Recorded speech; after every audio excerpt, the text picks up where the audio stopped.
जय हिंद दोस्तों, आपका स्वागत है हमारे YouTube channel Golu education centre पर। दोस्तों आज हम पढ़ने वाले हैं एमपी बोर्ड कक्षा 10वीं की गणित प्रश्नावली 4.1, जो कि हमने दोस्तों अध्याय 3 पिछले वीडियो में समाप्त कर दिया था। अब दोस्तों हम पढ़ने वाले हैं अध्याय 4, नया अध्याय आज शुरू करने वाले हैं, जो कि प्रश्नावली 4.1 है। चलिए देखिए दोस्तों, हम इसमें देखने वाले हैं प्रश्न हमारे पास क्या लिखा हुआ है। जांच कीजिए कि निम्न द्विघात समीकरण है। क्या करना है दोस्तों, जांच कीजिए कि क्या निम्न द्विघात समीकरण है। क्या करना है दोस्तों, हमें जांच करके बताना है कि द्विघात समीकरण है या नहीं है। चलिए देखिए दोस्तों, पहले तो हम ये देख लेते हैं कि द्विघात समीकरण किसे कहते हैं। देखिए दोस्तों, द्विघात समीकरण हम किसे कहते हैं जिसकी अधिकतम घात क्या होती है दोस्तों, 2 होती है। हम उसे क्या कहते हैं दोस्तों, द्विघात समीकरण कहते हैं। द्विघात समीकरण किसे कहते हैं दोस्तों, जिसकी अधिकतम घात 2 होती है, उसे हम द्विघात समीकरण कहते हैं। चलिए देखिए दोस्तों, द्विघात समीकरण का व्यापक रूप क्या होता है। पहले लिख लेते हैं दोस्तों द्विघात समीकरण का व्यापक रूप। द्विघात का व्यापक रूप, द्विघात का व्यापक रूप, द्विघात का व्यापक रूप क्या कहलाता है दोस्तों, A X square plus B X plus C. ये क्या है दोस्तों, द्विघात का व्यापक रूप है। यदि हम बोले द्विघात समीकरण का व्यापक रूप क्या हो जाएगा दोस्तों, तो द्विघात समीकरण का, द्विघात समीकरण का, द्विघात समीकरण का, द्विघात समीकरण का व्यापक व्यापक रूप क्या है दोस्तों, द्विघात समीकरण का व्यापक रूप क्या कहलाता है दोस्तों, A X square plus B X plus C बराबर क्या कहलाता है दोस्तों, 0 लगा देंगे तो ये क्या हो जाएगा दोस्तों, हमारे पास द्विघात समीकरण का व्यापक रूप निकल आएगा। क्या निकल आएगा दोस्तों, द्विघात समीकरण का व्यापक रूप निकल आएगा। क्या निकल आएगा दोस्तों, द्विघात समीकरण का व्यापक रूप निकल आएगा। और बराबर ए बराबर नहीं, ए बराबर नहीं होता क्या दोस्तों, ए बराबर नहीं होता है 0। क्या नहीं होता दोस्तों, ए बराबर क्या नहीं होता, 0 नहीं होता है। चलिए देखिए दोस्तों, आपको इतना तो समझ में आ गया होगा कि द्विघात का व्यापक रूप क्या कहलाता है और द्विघात का समीकरण व्यापक रूप क्या कहलाता है। हम इसमें देखते हैं दोस्तों कि चर संख्या किसे कहते हैं और अचर संख्या किसे कहते हैं। चर संख्या किसे कहते हैं दोस्तों, जो x और y के फॉर्म में लिखे जाते हैं या a और b के फॉर्म में लिखे जाते हैं, उसे क्या कहते हैं, चर संख्या कहते हैं। अचर संख्या किसे कहते हैं दोस्तों, एक से जो गिनती रहती है उसे हम क्या कहते हैं दोस्तों, अचर संख्या कहते हैं। अचर संख्या स्थिर होती है और चर संख्या क्या है दोस्तों, बदल जाती है या परिवर्तित होती रहती है, उसे क्या कहते हैं दोस्तों, चर संख्या कहते हैं। हमने दोस्तों इतना बहुत ही आसानी से समझ लिया। यदि आपको कुछ समझ में नहीं आए तो दोस्तों वीडियो के अंत तक बने रहिएगा, आपको बहुत जल्द ही समझ में आएंगे। प्रश्न क्रमांक पहला, दूसरा, तीसरा और चौथा, इसमें दोस्तों हम 4 सवाल करने वाले हैं। हमने इतना सॉल्व कर लिया है दोस्तों। चलिए दोस्तों हम देखते हैं आगे। यदि आपसे इसमें ए की वैल्यू और बी की वैल्यू निकालने के लिए कहा जाए तो देखिए दोस्तों यहाँ पर क्या निकल आएगा। ए की जगह पर क्या रहता है दोस्तों, एक रहता है। ए की जगह पर हमारे पास क्या रहता है दोस्तों, एक रहता है। चलिए दोस्तों आगे समझाते हैं आपको इसको, तब तक के लिए साफ करते हैं इसको। देखिए दोस्तों, देखिए दोस्तों, हमने उसको जो समझाया था उसको हमने साफ कर लिया है, जिसमें आपको एक फोटो दिखाई दे रही होगी जिसमें लिखा हुआ है प्रश्न क्रमांक पहले का, जांच कीजिए कि क्या निम्न द्विघात समीकरण है। क्या करना है दोस्तों, निम्न द्विघात समीकरण है। चलिए दोस्तों इसका पहला सवाल हम करते हैं, जो कि आपको स्क्रीन पर एक फोटो दिखाई दे रही होगी। चलिए करते हैं पहला सवाल। ये क्या है दोस्तों, ए प्लस बी के फॉर्म में लिखा हुआ है। ये कैसा लिखा हुआ है दोस्तों, सवाल ए प्लस बी के फॉर्म में लिखा हुआ है। चलिए दोस्तों इसको करते हैं, ए प्लस बी के फॉर्म में लिखा हुआ है। कैसा लिखा हुआ है दोस्तों ये सवाल, ए प्लस बी स्क्वायर बराबर A square plus B square plus 2a B के फॉर्म में क्या है दोस्तों, ये लिखा हुआ है। ए का मान हमारे पास ए हो जाएगा और बी का मान क्या हो जाएगा दोस्तों, बी का मान हो जाएगा ए वाला। क्या हो जाएगा दोस्तों, ए का मान ए हो जाएगा और बी का मान ए हो जाएगा। तो ए की जगह पर हमें क्या रखना है दोस्तों, हमें ए की जगह पर रखना है यहाँ पर रख देंगे दोस्तों। ए की जगह पर हमें क्या रखना है दोस्तों, ए की जगह पर रखना है हमें एक्स स्क्वायर प्लस बी की जगह पर हमें क्या रखना है दोस्तों, एक। क्या रखना है दोस्तों, एक स्क्वायर प्लस 2 गुणे ए का मान हमारे पास दोस्तों क्या, ए का मान है हमारे पास एक्स, गुणे बी का मान हमारे पास दोस्तों क्या है, एक है। तो हम यहाँ पर क्या लिख देंगे, यहाँ पर एक लिख देंगे। और बराबर में क्या लिखना है दोस्तों, 2x माइनस के 3 हमने ए लिख लिया। चलिए दोस्तों इसको करते हैं आगे। एक्स स्क्वायर लिख देते हैं प्लस एक स्क्वायर जैसा लिखा है वैसा ही लिखा रहने देते हैं, या इसका गुणा करके लिख देते हैं। यहाँ पर लिख देंगे दोस्तों 2x बराबर इसका इसमें गुणा करेंगे कितना हो जाएगा दोस्तों, 2x, दो दिया कितना हो जाएगा दोस्तों, माइनस के 6 हो जाएगा। कितना हो जाएगा दोस्तों, 6 हमारे पास आ चुका है। चलिए दोस्तों आगे इसको सॉल्व करते हैं। बहुत ही आसानी से हम इसको हवा में उड़ा देंगे इस सवाल को। चलिए दोस्तों करते हैं। देखिए इसमें क्या लिखा हुआ है, एक्स स्क्वायर प्लस एक का वर्ग करेंगे कितना आएगा दोस्तों, एक ही आ जाएगा।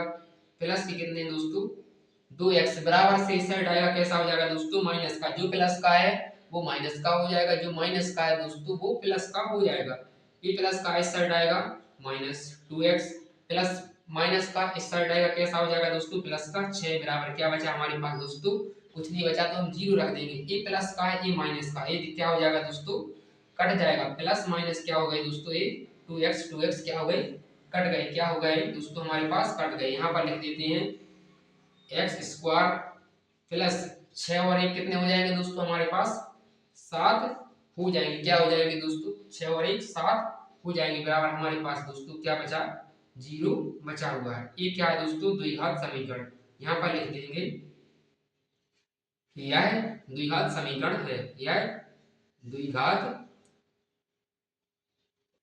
समीकरण है। क्या है दोस्तों, यह द्विघात समीकरण है। ये क्या है दोस्तों हमारे पास, द्विघात समीकरण है। क्या है दोस्तों, हमने बहुत ही आसानी से इस सवाल को सॉल्व कर लिया। यदि आपसे पूछा जाए इसमें कि ए का मान, बी का मान और सी का मान निकाल कर बताओ द्विघात व्यापक समीकरण का रूप। यहाँ पे द्विघात समीकरण का व्यापक रूप क्या होता है दोस्तों, X square plus B X plus C बराबर क्या होता है दोस्तों, 0। यदि हम पूछें, यदि इसमें हमें बताना पड़ जाए कि ए का मान क्या होगा दोस्तों, ए का मान क्या हो जाएगा दोस्तों, यहाँ पर एक छुपा रहता है। क्या होता है दोस्तों, एक छुपा रहता है। क्या होता है दोस्तों, एक छुपा रहता है, एक छुपा रहता है। प्लस बी की जगह पर कुछ नहीं है, यहाँ पर बी की जगह पर कुछ नहीं है, तो क्या मान लेंगे दोस्तों हम 0x, यहाँ पर भी x लिख लेंगे। प्लस सी बराबर कितना आ जाएगा दोस्तों, 7 आ जाएगा। बराबर क्या आ जाएगा दोस्तों, 0। ये हमारे पास इसका व्यापक रूप निकल आया। आंसर हमारा सब दोस्तों इतना है। मैंने आपको इसलिए लिखा है, समझाने के लिए लिखा है कि ए का मान और बी का मान क्या आएगा और सी का मान क्या आएगा। चलिए दोस्तों अब इसको साफ करते हैं। हमारा आंसर कितना है दोस्तों, सिर्फ में इतना है। यह क्या है दोस्तों, द्विघात समीकरण है। द्विघात समीकरण का मतलब क्या होता है, जिसकी अधिकतम घात कितनी होती है दोस्तों, 2 होती है। चलिए दोस्तों हमने इस सवाल को सॉल्व कर लिया। इसको साफ करते हैं। देखिए दूसरा सवाल करते हैं। देखिए दोस्तों हमने प्रश्न क्रमांक 4.1 का दूसरा भी उतार लिया है। चलिए इसको करते हैं, बहुत ही आसानी से चुटकियों में कर देंगे। देखिए दोस्तों बने रहिए वीडियो के अंत तक। इसमें क्या करना है दोस्तों, एक्स स्क्वायर लिखा है, इसको एक्स स्क्वायर ही लिखा रहने देते हैं। माइनस के 2x बराबर 2 का करेंगे, क्या करना है दोस्तों, हम इसमें गुणा करेंगे। 3 2 दिया कितना हो जाएगा दोस्तों, माइनस के 6 हो जाएगा। और माइनस माइनस का गुणा होता है तो क्या होता है दोस्तों, प्लस का चिन्ह आता है। क्या हो जाएगा दोस्तों, 2x हो जाएगा। कितना हो जाएगा दोस्तों, 2x। जब भी माइनस माइनस का गुणा होगा तो क्या आएगा दोस्तों, हमेशा प्लस का चिन्ह आता है। क्या है दोस्तों, जब भी माइनस माइनस का गुणा होगा तो हमेशा प्लस का चिन्ह आएगा।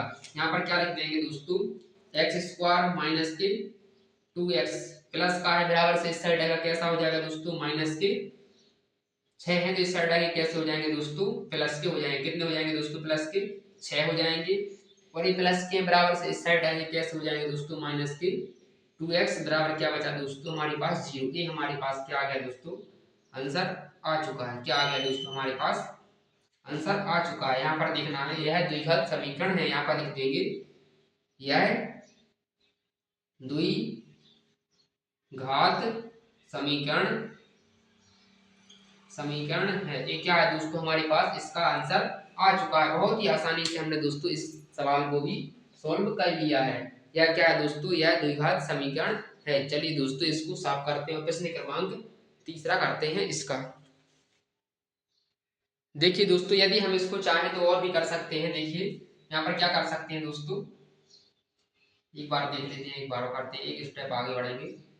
यहाँ पर क्या कर देंगे दोस्तों, एक्स स्क्वायर लिख देंगे, माइनस माइनस क्या हो जाएगा दोस्तों, जुड़ जाएगा, चिन्ह कैसा रहेगा, माइनस का ही आएगा। 4x प्लस के 6 बराबर क्या बचा दोस्तों, 0। ये देखिए एक स्टेप और बढ़ चुके हैं हम, वो सा भी लिख देते तब भी सही था। यहाँ पर क्या लिख देंगे दोस्तों, यह द्विघात,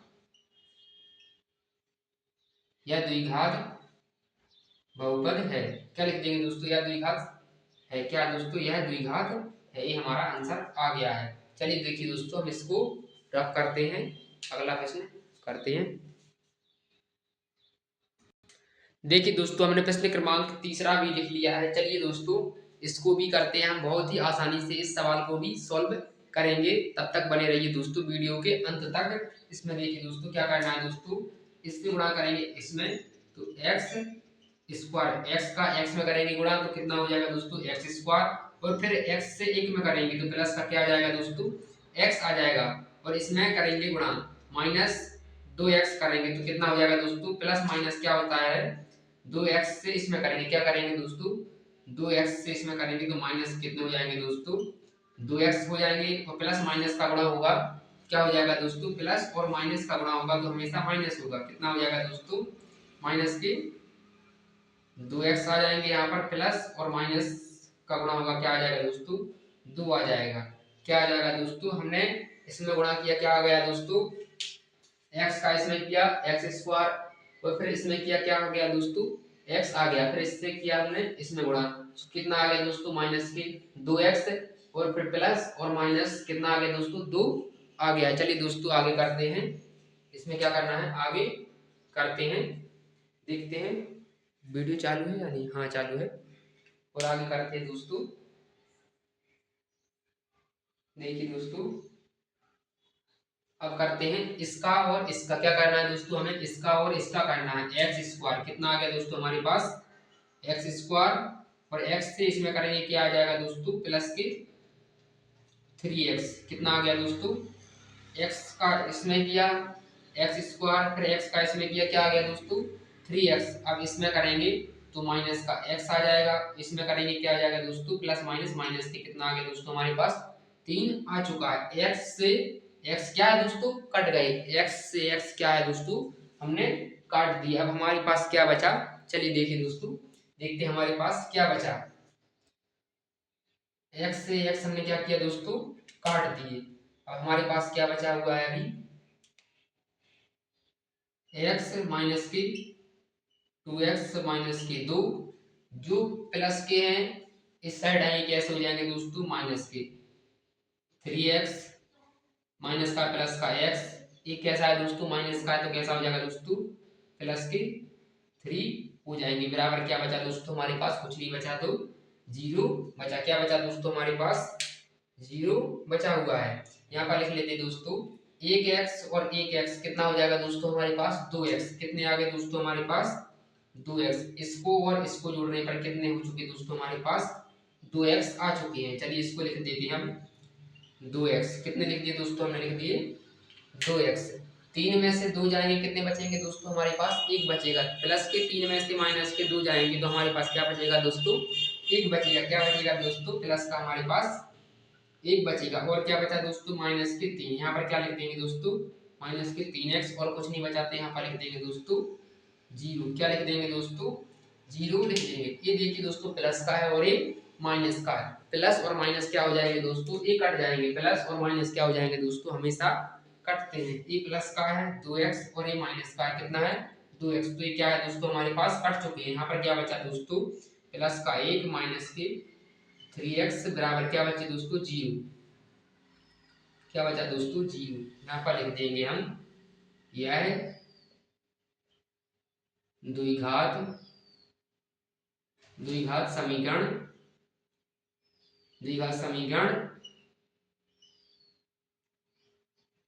द्विघात समीकरण नहीं है। क्या है दोस्तों, यह द्विघात समीकरण नहीं है। ये क्या है दोस्तों, द्विघात समीकरण नहीं है। 1 प्लस 3x बराबर क्या बचा दोस्तों, 0। यहाँ पर क्या लिख दिया दोस्तों हमने, यह द्विघात समीकरण नहीं है। हमने देखिए दोस्तों इसका प्रश्न क्रमांक तीसरा भी सॉल्व कर लिया है। तब तक इसको हम क्या करते हैं दोस्तों, साफ करते हैं, या अगली वीडियो में दोस्तों हम